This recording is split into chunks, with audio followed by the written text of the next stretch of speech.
dipersembahkan oleh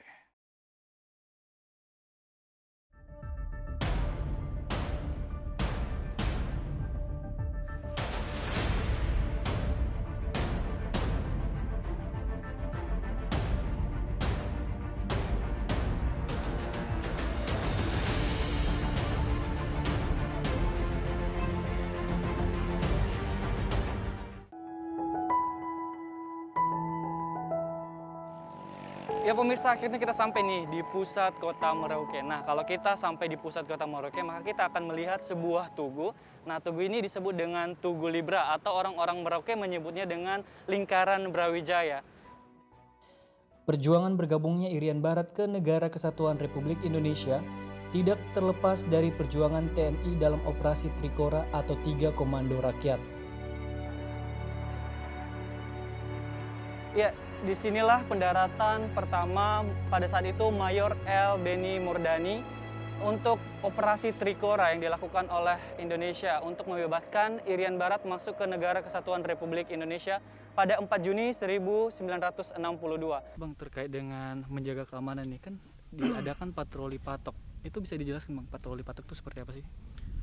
Kalau patroli patok ini kan sebenarnya hanya tanda fisik, Mas. Kalau batas negara itu sudah diatur dengan koordinat. Nah, koordinat inilah yang sebenarnya kita yakinkan apakah ada pergeseran patok yang di medan atau di lapangan itu sesuai tidak dengan koordinat yang kita punya. Dan ini di beberapa pos kan sudah ada jaringan kan Bang, sudah bisa berkomunikasi. Ya. Tanggapan Abang terkait itu seperti apa? Jadi masih ada 14 pos lagi tidak ada. Kalau harapan saya ke depan mudah-mudahan semua pos ini jaringan bisa terdukung. Kenapa? Dengan terdukungnya jaringan tentunya komunikasi antar pos, komunikasi ke pimpinan, komunikasi ke lembaga-lembaga terkait kita lebih lancar. Kalau ini kita kan terkendalanya di komunikasi, masalah pelaporan pasti lambat. Betul. Khususnya yang tidak ada jaringan. Sebagai penjaga perbatasan, bicara kendala itu banyak, permasalahan itu banyak. Baik itu masalah kita sebagai pendatang baru dengan perbedaan budaya, perbedaan bahasa daerah, kemudian keterbatasan layanan pendidikan, keterbatasan layanan kesehatan. Ini sesungguhnya merupakan kendala bagi kami untuk bisa dekat dengan masyarakat. Namun bagaimana kendala ini bisa kami manfaatkan sebagai peluang. Kami berupaya melayani mereka di bidang kesehatan. Kami mencoba membantu mereka di sekolah-sekolah. Namun dengan sekian banyak kendala, tantangan, kesusahan yang kami hadapi di perbatasan, kami bangga Mas, bisa menjadi prajurit penjaga perbatasan. Karena dengan ini kami bisa menunjukkan kepada masyarakat Papua, khususnya masyarakat asli yang di sini, bahwa kita ada untuk mereka. Ya dengan begitu sehingga masyarakat dapat merasakan kehadiran kami di sini. Inilah wujud bakti kami yang bisa kami tunjukkan kepada masyarakat selama kami berada di perbatasan. Dan itu kami lakukan dengan ikhlas Mas, dan indah tentunya.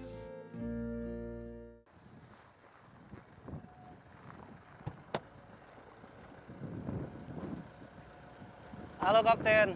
Mas Ardi. Iya, kita udah sampai Merauke nih Kapten. Ya, Tadi kita udah jalan di beberapa tempat. Ya. Nah, kita dari Metro TV juga penasaran nih bagaimana perbatasan antara Papua Nugini dengan Indonesia seperti itu. Oke, untuk lebih jelasnya kita berangkat sekarang. Jadi kita ke Kondo langsung nih. Kita langsung berangkat Oke, ke let's Kondo. go Kapten. Oke.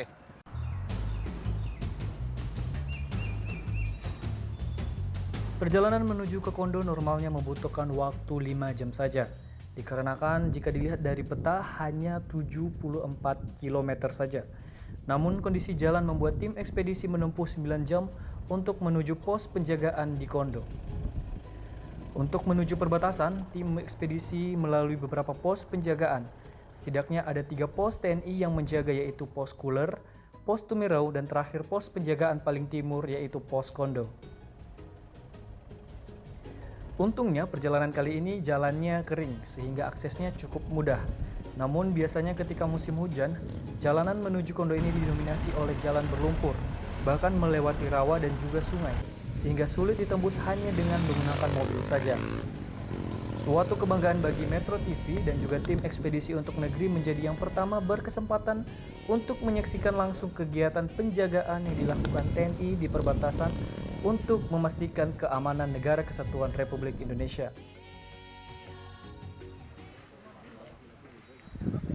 Selamat pagi.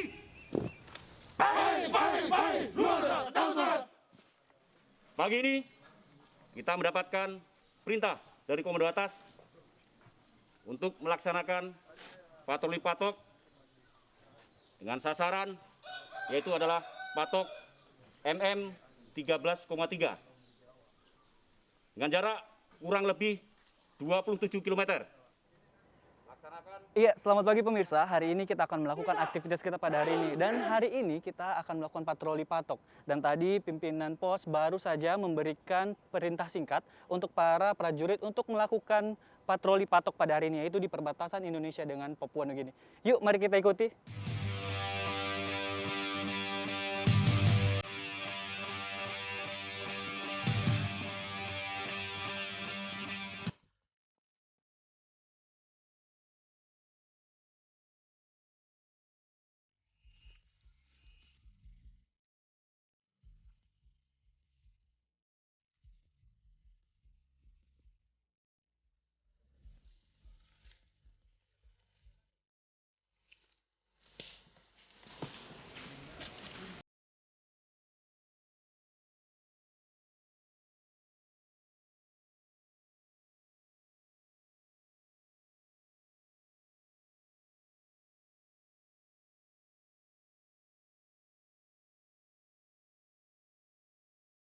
Kalau kita lihat di sini memang sudah tidak ada jaringan.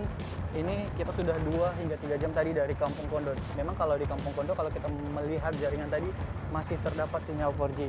Dan memang dari informasi yang kami dapat para penjaga perbatasan ini seperti TNI melakukan komunikasi kalau sudah di perbatasan hanya dengan menggunakan radio. Dan memang komunikasi ini memang penting pemirsa untuk dilakukan di perbatasan ini. Patroli patok merupakan patroli yang rutin dilakukan oleh penjaga perbatasan untuk memastikan patok sebagai pembatas antar negara aman. Perjalanan menuju ke patok dari Desa Kondo sejauh 27 km. Namun jalan yang dilalui cukup menantang. Ya pemirsa, kita sudah mulai dekat di perbatasan Papua Nugini dan Indonesia nih, dan kita harus jalan kaki karena akses mobil memang tidak bisa. Dan tadi dari informasi kita harus jalan kurang lebih 500 meter. Nanti mari kita lihat bagaimana proses patroli patok ini.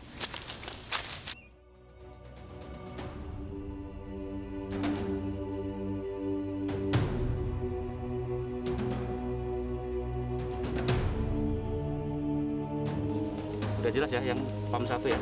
Terus? Oke, kita laksanakan.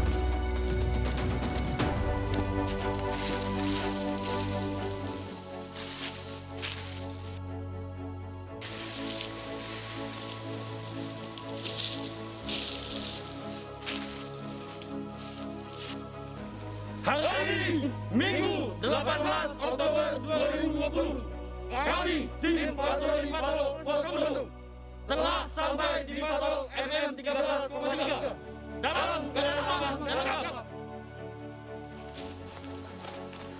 Wah pemirsa, perjalanan kita dari pagi hingga sampai saat ini sampai juga nih kita di patok perbatasan Indonesia dengan Papua Nugini. Dan sekarang kita berada di MM 13,3 dan tadi para tim penjaga perbatasan telah melakukan patroli patok.